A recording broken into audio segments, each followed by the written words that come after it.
So this is Roger Graef, and I'm Adam G, his warm-up act. We're both tackling this question of video stories and telling them with impact. This is an infographic one of my sons made when he was practicing Photoshop to try and capture my career. And in fact, looking at it, he missed the main thing, because I think that is going to be what goes on my tombstone. I'll be explaining why that is. Quick backstory for me. I was commissioning editor at Channel 4 for 13 years, working in multi-platform television on programs like Embarrassing Bodies, and others which I'll talk to you about. And there had a remit to innovate, which is the nature of the channel. By the way, Roger was instrumental in setting up Channel 4 in the first place. I then was the first commissioner of original content at Little Dot Studios, which is a privately held indie based in London with offices in LA and Berlin. It publishes 5 billion views worth of video every month. And this is a film that I commissioned there. It's the first film that was intended for YouTube distribution to win an Academy Award. It won the Best Short Program BAFTA this year. And it was made entirely on an iPhone 10. And I now commission for Red Bull Media House with a particular emphasis on fresh talent and diversity. So, to position this, I spent the first 2/3 of my time at Channel 4 doing television-centric multi-platform. But at a certain juncture, I was asked to set up a short-form on-demand video service on all four. It was indicative of the fact that the online video wars had begun. Netflix was on the scene, and it was impossible for businesses like Channel 4 not to respond. So I spent the next third of my time there commissioning online video, which actually I really liked doing, so it suited me fine. These are some of the multi-platform programs that I did at Channel 4. So, Embarrassing Bodies, which had the impact of saving the NHS quite a lot of money. The Great British Property Scandal, which had the impact of creating a £5 million government fund to help people with empty properties to get them back into circulation as rental properties. And Don't Stop the Music, which looked at the failure of the government to implement its music education policy, meaning that music was becoming increasingly elitist in schools. I've decided to pick on this one, which is close to my heart for the reasons I've explained already, because this is probably the project that I've done that had the most impact in the world, and probably the kind of thing I wouldn't mind being remembered for. So, let's start at the beginning. The beginning was the release of a 1-minute video. And with a bit of luck, this will bring it up. Sorry. Let's see. There we go.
Okay, so a Kafkaesque kind of situation, direct result of EU bureaucracy, the fact that people that didn't have quotas to land fish had to just chuck it overboard dead, meant half the fish being caught in the North Sea was being thrown overboard dead. So, this was the state of play 5 days into the project. Now, you need to also bear in mind that online petitions was a much rarer phenomenon at this point, whereas it's become very kind of mainstream and a bit too quotidian since then. But these numbers play an instrumental part in affecting change. So it was spearheaded by Hugh Fearnley-Whittingstall, who obviously had a certain authority in the area. So the story played out across a number of platforms. So this is the Facebook page that was designed for people that were politically active. And this is another one that is designed for people that are interested in eating fish. And they're different audiences, obviously with an overlap, but you need to cater for both of them.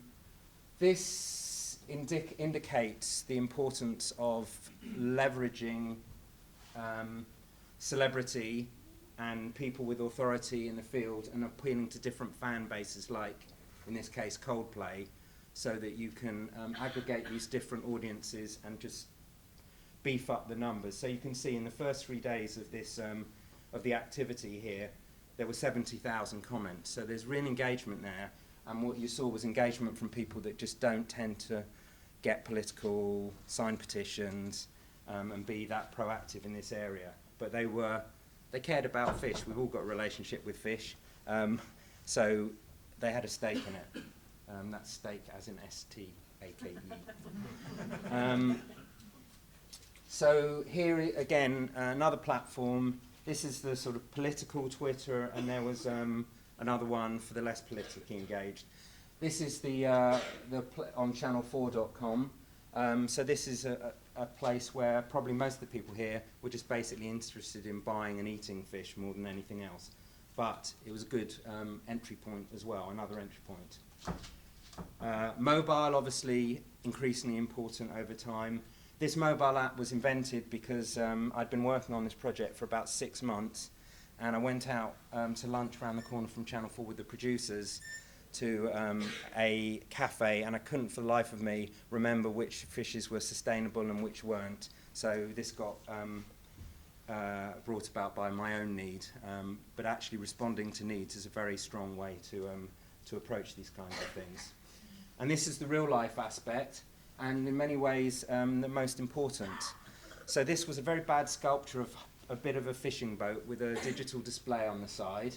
It was parked up in front of the offices where all the fisheries ministers worked in Brussels. And the real-life dimension is often the most neglected part of multi-platform. We forget about the bit that happens in real life, so I really wanted to emphasize that here. So the numbers were there, and each day these guys were going into work and the numbers were going up and up.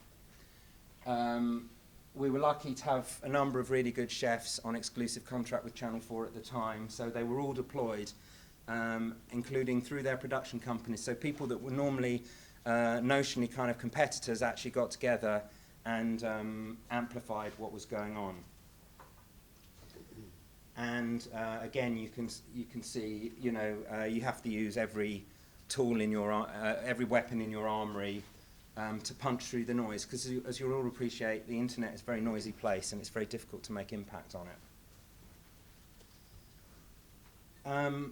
This is indicative of the need to have a range of interactions when you're doing this kind of project. So signing a petition takes about 90 seconds and is a perfectly legit way to get involved, but you want a kind of escalator so that to include like boring stuff, for example, lobbying your MP. It's not too glamorous, but it's very important and effective.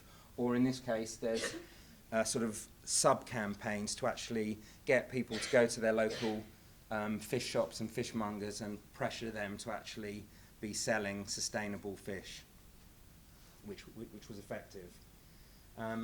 Now, anything you're doing interactive online, it's very important to both acknowledge the interactivity and to reward it. So here, when a primary school in a regional town does something, it's a kick to see it spotlighted on a national broadcaster's website.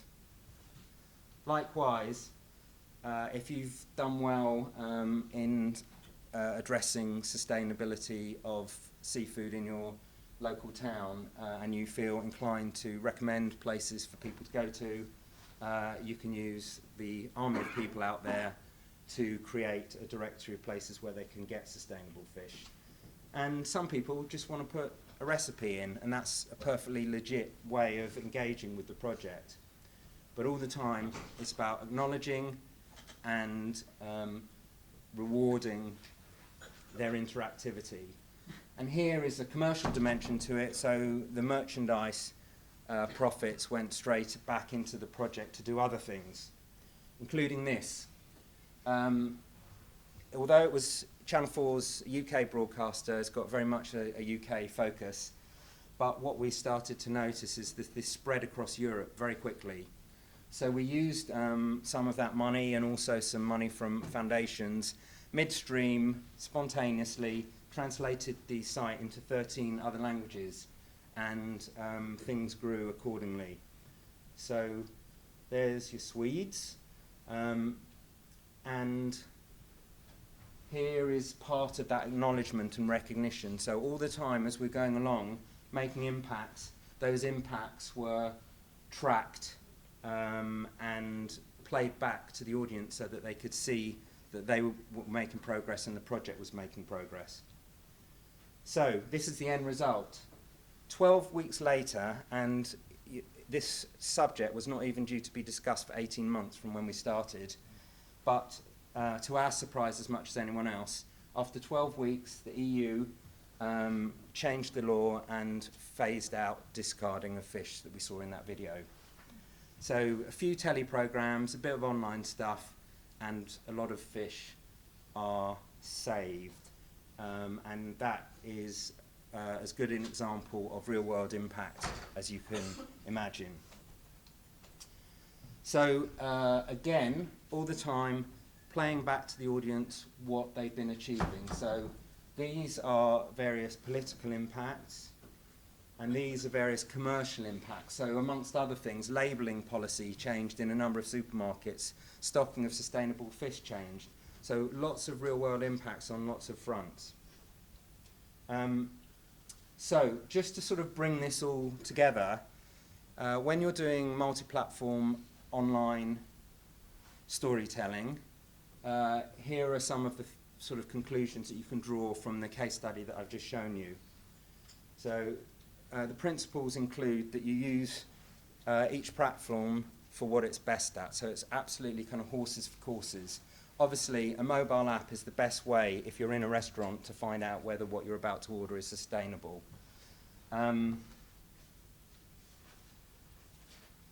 Don't neglect the real life aspect, because in fact the first thing I commissioned when I got to Channel 4 was a project called The Big Dig. The Big Dig was something that enabled people that had been watching a very popular archaeological series called Time Team to have a go themselves. And it used online support to enable people to learn how to start archaeology properly, and it was responding to a desire the audience had requested. You know, we love watching this program. Is there how can we get involved? How can we do this stuff? But it's a quintessential example of the real life stuff, because what it actually involved was 10,000 people over a summer going out to their gardens and places that they owned and digging a test pit of 1 metre by 60 centimetres deep, having done all the proper research into the land and basically acting pretty much like first-year archaeology students, but with the support of a public service broadcaster. With interactivity, it's essential to show that you're listening and to show some kind of gratitude for people's engagement. Radio 5 Live used to be very good at it, not so much now, but they were very good at saying things. They'd request stuff from the audience and people would text in, little one-liners, all kinds of things. They'd be really good at the end of the programme to say, you know, there was way more stuff than we could deal with. We're really grateful for you having sent in all that stuff. We've included as much as we could, and we really appreciate your engagement. It's very important not just to be addressing proactive users and the kind of maybe the sexier end of your audience in that sense. There's no equation between interactive good, passive bad. It's not like that. There are times when you want to just let the art flow over you and be passive, and there's times when you really want to get engaged. And it's important that any given experience will be satisfying for the passive audience, the kind of active audience in the middle that might like something or write a comment if you're lucky, and the really engaged audience. It should work for all of them equally. We talked a bit already about giving various options for how people can engage, and ideally a sequence of things that they can get involved in. Once they've done the low-hanging fruit, they might want to go on and do the more difficult stuff. And it's also important, as we've seen in that example, to cater for different users. So in this example, we've seen some people are real kind of activists, other people are cooks, and you need to address all of them. They're all part of the audience. You want to broaden out and universalize as much as possible. Then, for all online projects, it's really important to have a sense of life cycle. So a really good starting point for any online project is just to take the attitude that no one gives a damn, because they don't for the most part. No one cares about it until you tell them about it. So that's a great sort of marketing position to start from. So you really have to think about how you get people to your project. You can't build it and they will come. That is not how the internet works. Right to the other end of the lifespan, you also need to be able to exit projects with a certain elegance. You can't keep supporting them ad infinitum, because you just end up silting up your budget so that all you're doing is supporting old projects. So you have to find smart ways to exit. So in this case, we gave a lot of the media that we'd created to charities that were in this space, and they carried it on. We'd squeezed some of the juice out of it, we paid for it, and then we handed it over to that kind of third sector organisation. And then finally, it's not a bad idea just to have the old kind of story structure of a beginning, middle and end. Obviously there's other ways of doing it, but by and large that's not a bad little checklist. So that brings me to my end, and on the subject of story and story structure, Roger's going to pick up the baton at this point, and then we'll do some Q&A at the very end.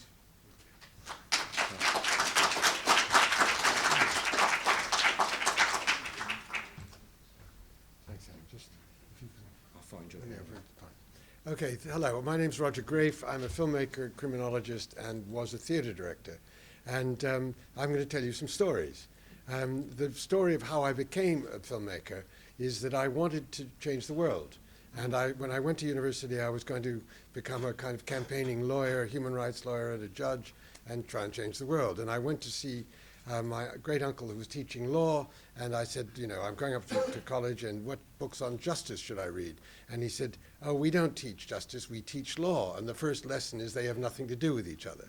And I was very disappointed by this, I have to say. But I found myself acting in the Harvard Theatre Group in America. You might hear from my accent, I was growing up in America.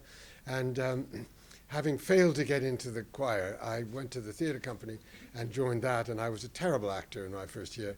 But at the end of that, they said, who wants to direct plays? We're going to have a little experimental play next year. And I said, why not? You know, that's my whole attitude to life. You just take risks because you learn something. So I said, okay. And in directing that play, I looked at the audience and watched them watch the play. And I realized that they were paying a kind of attention which I was hoping to get through changes in the law, politics, and so on. And at that moment I had a kind of eureka moment and said, this is what I want to do with my life. Teach social justice through theater and then film, and maybe the law will change. And the other thing that happened in those years when I was there is that in the history class we were shown two films.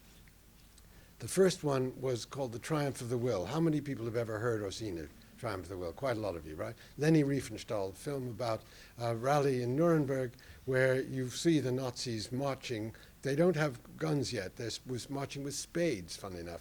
But it's Hitler speaks, and the whole thing is so brilliantly done that actually when we came out in those days for a smoke in the interval, we said, we're all Nazis. It was in German, there were no subtitles, but the power of the experience, which Daniel was talking about, was so intense that we were Nazis. And then we went back in and we saw a French newsreel called Camps of the Dead, which was, I again commend to you, which is much less famous, but it was shot as they moved into the concentration camps and filmed what they saw. And we realized, of course, how awful the whole experience was. But for me, it was another eureka moment. This was the power of film, to change things and to become what it is that you were talking about, the power of immersion. You become a Nazi, you become a French soldier discovering, and you become a victim of concentration camps. So I said, okay, that's what I want to do. Dissolve 2 years later. And I've been doing this for a very long time, and first on British television, on BBC, and working for everybody. And I've made a series inside the police, Thames Valley Police, back in the early 80s, where I realized that, I just was very curious about what police do, and discovered in relation to what William was talking about this morning, that the mythology of police, which has been built up by fiction and by politicians and so on, that they are really good at fighting crime, is complete rubbish. What they are good is at keeping order, but there's no storytelling attached to keeping order. If nothing happens, you're not going to recount it in the van, at home, you're not going to brag about the fact that nothing happened that day. And the need for a story has fed the idea of policing to be about catching bad guys, taking risks and doing that. They are terrible at it. And like 98% of solved crime, which itself is about 30% of recorded crime, is actually from the public. Public have rung up and said, something funny is going on. But you don't see the narrative of that because we want heroes. We want the mythology of police to be reinforced all the time. So one of the problems in policing is getting police to understand that their own job is not about being in a movie that's running in their head the whole time, in which, go on, punk, make my day. But it's actually just keep it quiet, solve problems. That's why women are much better police, particularly to do with fights and ending fights, than men are, because men come along and think, this is it.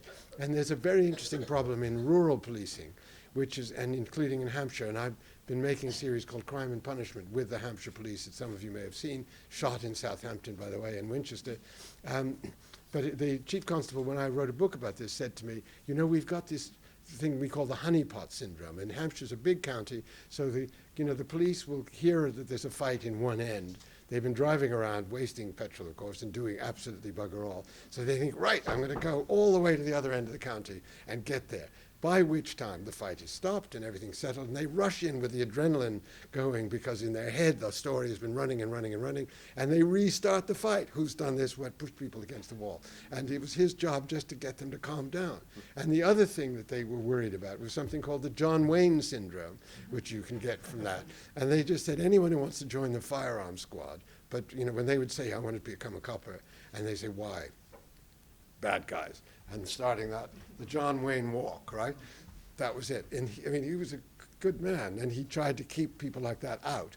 But actually, so much, I'm still an advisor to the Metropolitan Police, and I've made 70, with his latest series, 70 films inside the justice system. And what I try and do with my films is counter the mythology that there's actually operating in their heads sometimes. And I've said to whole groups of graduating classes of police, look, guys, you do not understand your job. It is not fighting crime. It is stopping it from happening in the first place. And again, if in physics terms, if something hasn't happened, is that a thing at all? And one of the most interesting things about quantum physics and about quantum ideas of time is what is an event. Right? Now, the problem is that the processing that you were talking about, and somebody in the audience raised the point about the facial, you did, about how we experience things.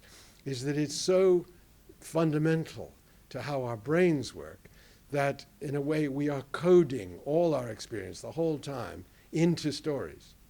And this is a really difficult problem to mediate. And somebody brought up Trump, and that was a very important point, because the fact that all the evidence is counter everything that he says is simply making no impact at all when people have attached themselves to the meta-narrative that he's proposed. Right? America first, for example. Get Brexit done. These slogans are slogans which define everything else, and everything else gets coded into it. And trying to challenge that, especially with rationality, is a real problem. And so what I try and do is provide counter experiences, okay, which can, just through experience, like Dina was talking about, manage to get people to do something, to experience, to feel something else, which is why I think it was you who said that, you know, racism and other attitudes can be changed through that. Well, that's what I try and do. Okay, now, in the Thames Valley series, there had been, which was 1982, there had been a lot of attention paid to the police mistreatment of rape victims. They were bullying, they were really awful, and Women Against Rape, among other activist groups, were saying, look, you know, what are we going to do about this? And the police simply were denying that it happened, okay? So with 6 attempts, I mean, over a year of filming in Reading, we found, literally a week before we ended, there was a girl who had said that she'd been raped by 3 men, and she was being interviewed. And she said, I don't want to be on camera, but I will agree if you change my voice and show behind her head, my head, okay? So this, how many have ever seen the rape film? Because it's you've seen it. But I mean, it was watched by 12 million people at 10 o'clock on the BBC, on BBC One, okay? 12 million people. And that was the second highest program. Dallas was the only one that was ahead of it, okay? So, and Thatcher asked questions in Parliament, and it changed the way the police handle rape victims. Now, the point was, because she said, I don't want to be on camera, the camera was behind her, and everybody in the audience experienced these coppers leaning forward and bullying her and saying, you know, how many times have you had sex? You're on the game. We don't believe you. We think you did have sex, but we went willingly, and so on. And they're very aggressive, very unpleasant. And it was normal for them. They didn't think there was anything odd about it because she was slightly mentally handicapped, and they thought she'd be terrible in court. And they say so. But the coldness and the lack of empathy and so on was felt viscerally by 12 million people, including Margaret Thatcher, who many people didn't think had feelings at all. And she said in Parliament, you know, this cannot go on. So the point was that actually led to change. And even though 20 years later, I made another film called Rape on Trial, and the police handling is still bad, and the sexism, the kind of institutional sexism, both in the police and the macho need to pretend you don't have feelings, leaves women very vulnerable. It still had led, I had done what I had set out to do right back at the beginning: social change, political change, right? But what was really interesting about that was that 20 years, or not the anniversary, but just literally 2 decades later, I opened The Guardian, and in G2 section, there is a still from my film, and dialogue quoted, 2 pages in G2, with no link. Nobody saying this is an anniversary, the problem is still there. They just put 2 pages from my film as narration, you know, and there was no narration, I mean, just dialogue. And I thought to myself, now what is going on here? I mean, it's very flattering, but, you know, how come? Why is this in there? And I realized that what had happened there was what Kafka called the job of fiction, which is to put an ice pick in the brain, right? Somebody had understood that that moment mattered, period. And then we're just wondering, what are we going to put in the paper this day, tomorrow? Why not? I remember this scene, it made a change to my life. And that vindicated this idea of the visceral experience being a way of changing things, okay? Now, the point is that, and again, what William was talking about that's interesting about this, is that even though the references and the frame of reference can be difficult, you make sense of it yourself. Now, I don't know how many of you have ever studied Chomsky and Brown's generative grammar. Anyone in the room done that? You have. Oh, you have as well. No, but it's a really interesting idea. And what Chomsky and Brown argue is that it is that the child, the newborn, after sort of a year or two, does the hardest thing they will ever do, which is learn language. But they don't just learn language, they learn grammatical structure, which is what language relies on. There has to be a story in each sentence in order to, I mean, you didn't mention, you said Finnegan's Wake has no story, but I actually, funnily enough, was working on a production, and there's so many word references there that it's full of stories, but you have to decode them. That's the point. You then have to do the work to make any kind of sense of it. The Wasteland, which has been brilliantly performed a number of times, Fiona Shaw, people like that, and you sit there and keep thinking, wait a minute, there's a bit of German there. What is she saying? What is it in Latin? So, and these are all clues which you then have to do the work that you started doing at the age of 1 or 2, which is putting words together in some kind of logical order, right? Now, it may not be, as you were talking about beginning, middle, and end, and there's a famous anecdote of Henri Clouzot saying to Jean-Luc Godard, well, Monsieur Godard, I don't really understand your films. Don't you believe in a beginning, middle, and end? And Godard famously said, oh, certainly, just not in that order. And that's the point. You then have to create your own order that makes sense of what you're doing. Now, dissolved to 5 years ago, okay? Somebody rings me up and says, look, I've got access to the Hadron Collider, to CERN, and the search for the Higgs boson, okay? And I think, yippee, this is fantastic. And I go to the BBC, and they've said, oh, we've done that. We've done particle physics. We don't want to do it. And then I go to the documentary department and say, well, look, I've got access to CERN, the biggest discovery in the history of particle physics, if they find it. How about it? So he said, okay, I'll give you some money to go to Geneva. So on the plane, and I'm really pleased about this, because at that age, I was about 78 or 9, I'm reading this book saying, a short introduction to particle physics. I highly recommend it.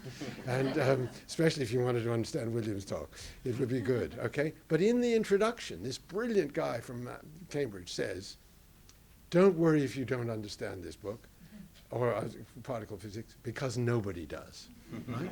And you think, okay, you're writing a book about something you don't understand and nobody else does, but a book is linear, and it's assuming that you're following the argument. Contradiction in terms, right? It would seem. And then I did look at some of those BBC films about particle physics, which, by the way, are excellent. They're Horizons, and one of them is about the meaning of nothingness, as it were. And the physicist says to the woman director, how are you doing? How are you doing? And she says, well, I think I'm beginning to get my head around it. Literally, those are her words. And I was very empathetic to that. And the guy said, don't worry if you don't understand it, because nobody does. So here you have people getting up, going to work, writing books, giving interviews about something that nobody understands. And yet, as far as I'm concerned, you can't make sense of something truly if you don't understand it except through experience. And to a degree, we struggle with that, but it was my job then to try and create a little window, okay? So I'm in Geneva, I'm at the CERN, and there's this huge, the Hadron Collider is about 4 stories high. And I'm talking to one of the 3 teams that is looking for the Higgs. And I said to her, look, how many times a second do you fire the particles around a 27-kilometer tunnel, right? That's what they've done, build it into the rock in France and Geneva. And she said, well, it was 4 million. 4 million times a second you do this, right? And she said, yeah. And I said, well, how many of those, you've been going for 6 months, how many of those look like the collision that produced the Higgs boson? And she said, 6. I said, okay. And she said, you have to understand, it's like firing knitting needles across the Atlantic from both sides and hoping they will collide. It's that. Okay? And I said, well, we just filmed the engineers saying that they would increase it by 50%. So the next 6 months, how many collisions do you hope to get? She said, another 6. And I said, okay. And I started laughing. And she said, why are you laughing? I said, this is the biggest and most expensive machine ever built.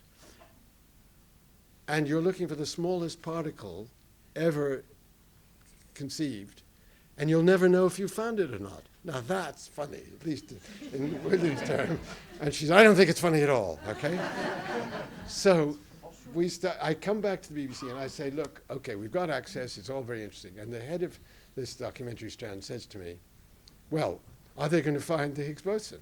And I said, well, I don't know. It's a search, that's the point of the film. Okay. Well, if they find it, who's going to find it? And I said, well, there are 3 teams of about 1,000 scientists each. It'll be one of them. Okay.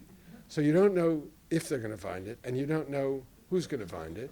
And I said, yeah. And he said, and this was the key question, which you'll be interested in. He said, okay, if they find it, how will it change my life? Great question, right? Absolutely great question. And I said, well, first of all, it completes the standard model of particle physics, and that means that you can understand why you can't put your hand through a table, how solids work. And he looks at me, and this is a very sophisticated, Eton and Oxford, half French, really intelligent guy who says, frankly, Roger, science makes my head hurt. Right? And he turned it down. Right? This is the most important invention could possibly have been discovered, or discovery, I mean. So it's turned down, the BBC won't do it. So I go to Google, and they've started Google Plus, and I say, well, how, are you interested? They said, absolutely great. So I made 14 films in CERN over 2 weeks, which are now on YouTube, and it's called CERN People. And I'm just going to show you one of them, because in terms of storytelling that Danny was talking about, I think you'll find this quite interesting, if we can play it. This is just one of the 14, but it's quite good, I think. Which one do you want? The one called To Higgs or Not to Higgs. It was there, actually, before. Yeah, no, sorry, we lost it in the process, but give me a second. To Higgs or not to Higgs. Anyway, the point was, I hope you will find this interesting, but lots of people came up to me and said, I couldn't spell particle physics. I was so scared of it. It was all so frightening. But, when I watched yours, because it's full of jokes, it's full of people, there's an antimatter sequence, which is not the one I'm going to show you, where they're incredibly excited about, they've caught 4 hydrogen atoms of antimatter.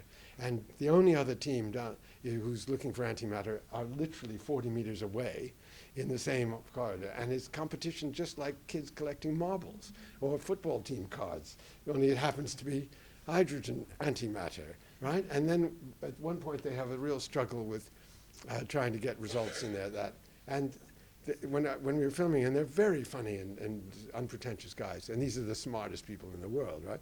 And they say, well, it's rather like forgetting to put the plug in and wondering why the television doesn't work, right?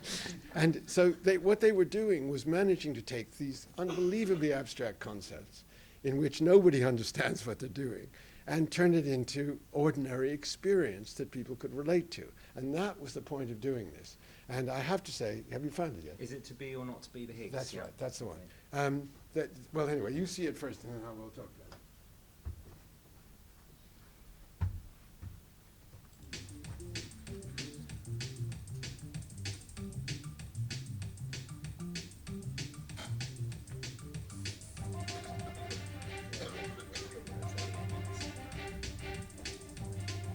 This is a once-in-a-generation time for physics. This doesn't happen every day. You have to keep reminding yourself of that when your code is crashing or you've been given a particularly difficult grilling in an approval meeting. You have to keep kicking yourself. We are really extremely privileged to be working here at the time that we are.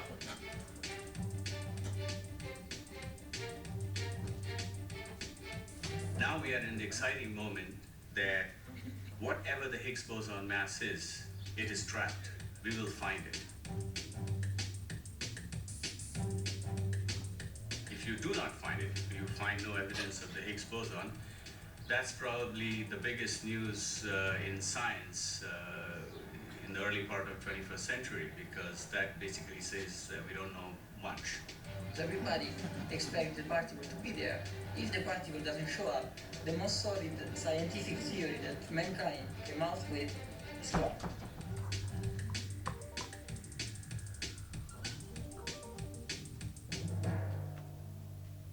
The worst case scenario we're facing is that by the end of next year, we see the Higgs. It's very standard model-like. It's what we expected it to be. and nothing else.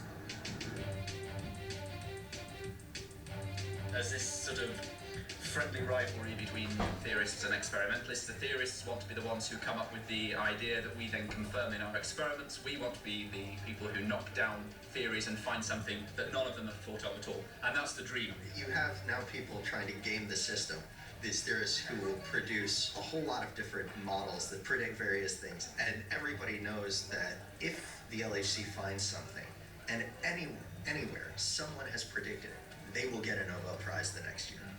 So you have these people trying to just predict as many different things as they can, because if one of them's right, they'll be famous.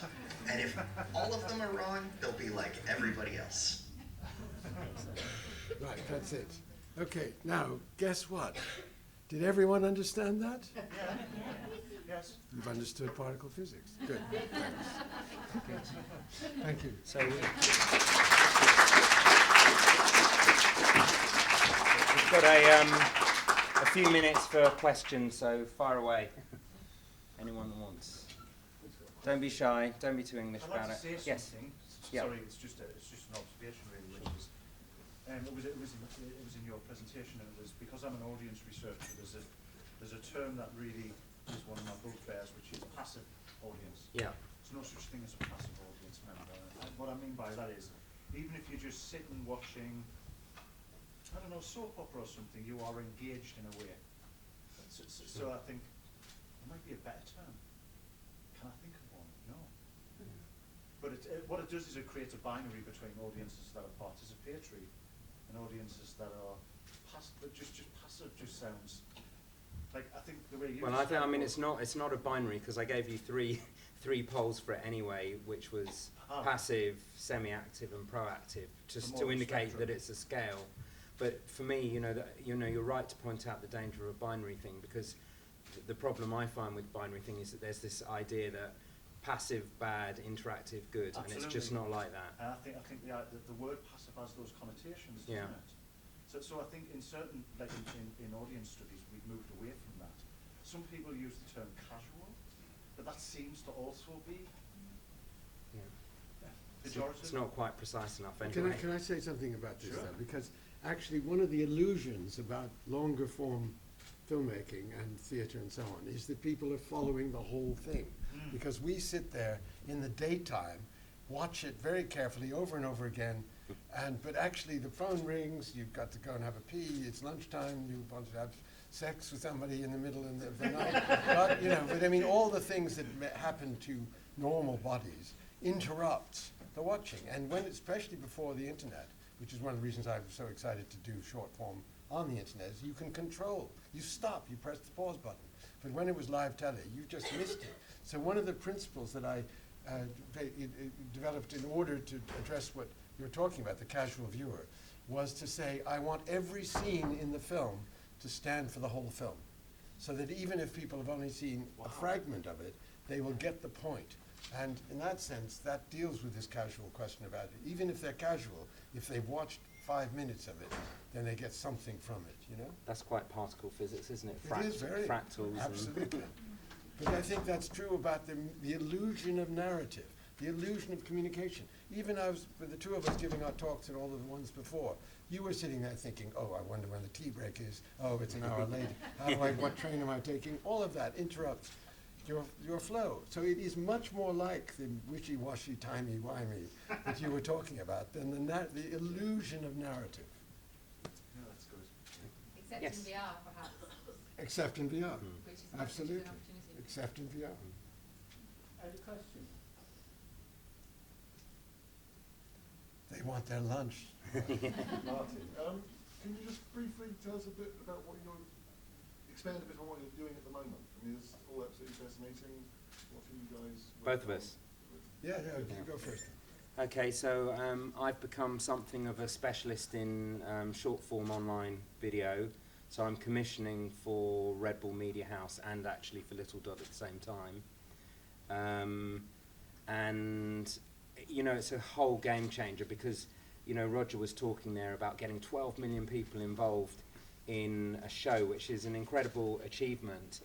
But I was just showing Roger on the train down here, one of the commissions that I did recently at Little Dot has just reached 105 million audience because it's online and it's international and it's aggregated, and it involves a new form of distribution, which is not the broadcaster model, but the word of mouth networked model that is so powerful. So, you know, the success of that film is largely to the fact that people share it around them. So that's really my main focus at the moment. Okay, well, I don't know how many of you saw Crime and Punishment. There's another 6 coming on from the April to the 20th, which is, again, it's the criminal justice system in Hampshire, so you might find that of some interest. Channel 4, 9 o'clock Mondays. But the next project I'm doing, there are 2 of them, are both interesting. One is online. I've got access to the child exploitation online, the Child Online Exploitation Police, called CEOP, and it's one of the fastest growing problems in the world. 12 people are arrested in England and Wales every day, and it is, I mean, they sometimes get 1,000 complaints a week about abuse of children online, and it's the most terrible thing. Nobody wants to know about it. They think that kids are safe when they put them upstairs with a computer. They're not, and it's something. So I want to try and waken people with that.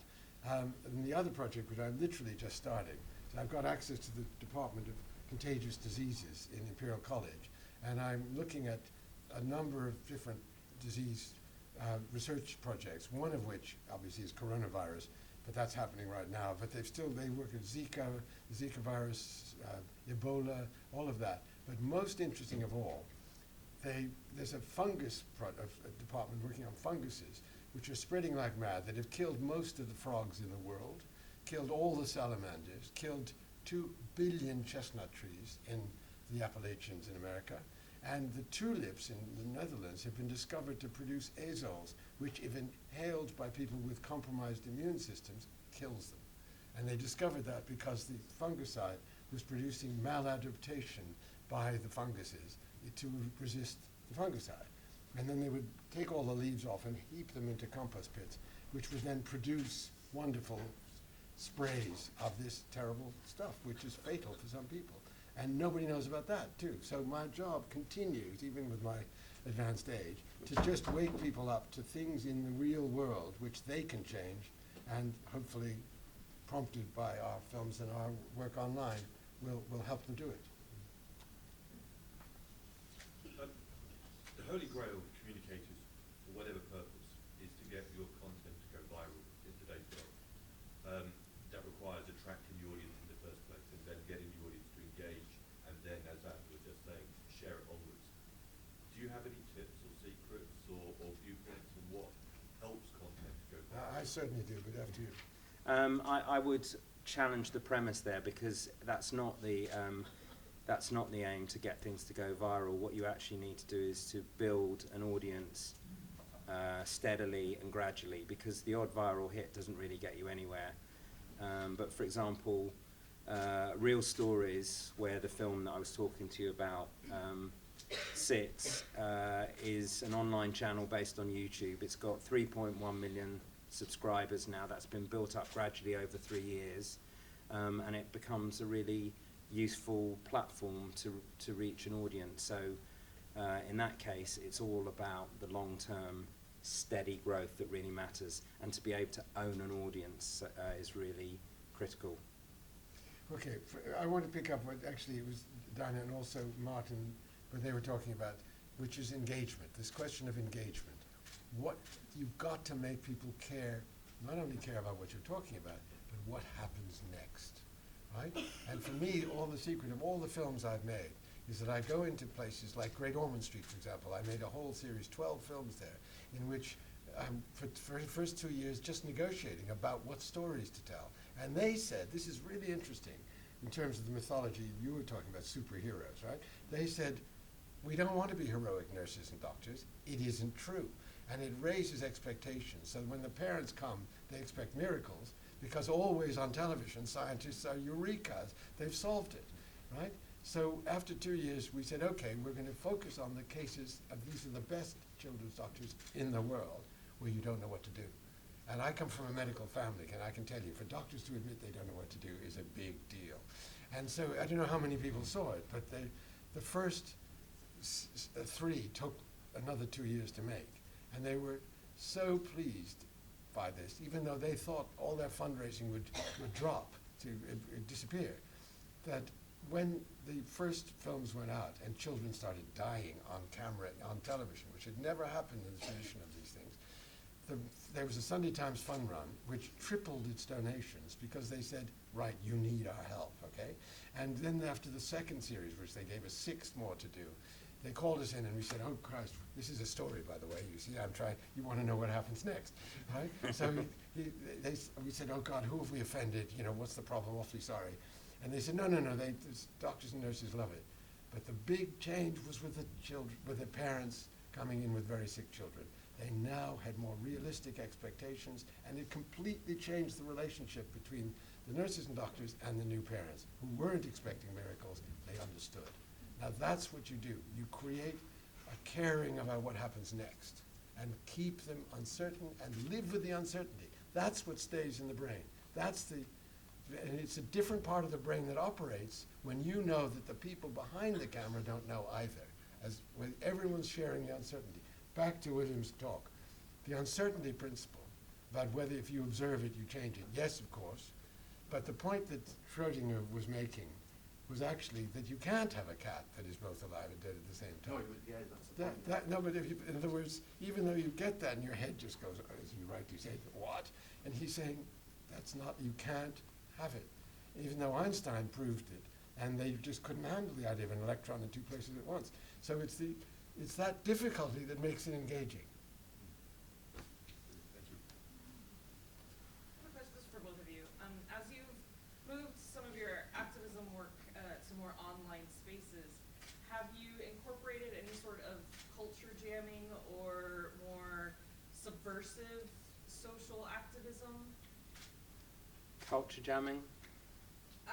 Some of the more the things that aren't sort of blatantly open about being activist while still promoting sort of an activist message. So we see things like, one example is like vandalizing billboards that are for a specific company, you know, for BP oil, you know, that sort of thing, or using a satirical Twitter account, or things like that sort of get at it a different way rather than...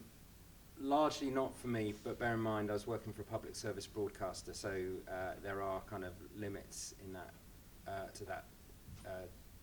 in that respect. There were a couple of projects that I always wanted to do that I haven't been able to do yet. One of them was, I quite like the idea of filling the internet full of crap, basically, in terms of just encouraging people when they're faced with a form to just fill it up with nonsense and to spend a lot of time corrupting their data. It's only a sort of, and even maybe modify their behaviour a bit to corrupt their data, because it would be quite a good way to fight back. I mean, it's still quite marginal, and I'd still like to do that project, but I haven't done it yet. I just want to say 2 things there. First of all, the rubbishing of media studies that conventionally happens in the MPs and in the media itself, I think is outrageous, because I think every primary school child should be taught how to decode what they're being told, and it's just a disgrace that doesn't happen. A complete and total disgrace. It's like not learning to read. You know, they wouldn't ever think that, but that's why they do it, right? Yeah. Because we're looking at them. Exactly, Yeah, exactly, absolutely yeah. right. But I'm just saying that's point 1. But point 2 is, at least from my point of view, I don't want people to say, I know what he thinks. I want them to have the unmediated experience and then have a debate. And the best films that I've made, including that rape film, was one where the audience switched off and then argued. Was she raped? Wasn't she raped? Were the cops doing the right thing? You know, the uncertain, the unanswered question is the ice pick in the brain. So if you immediately signal where you're coming from, then that's propaganda. Mind you, I've been accused of being a bourgeois liberal, which I am. So, One final question? Okay, so I'm going to say thank you.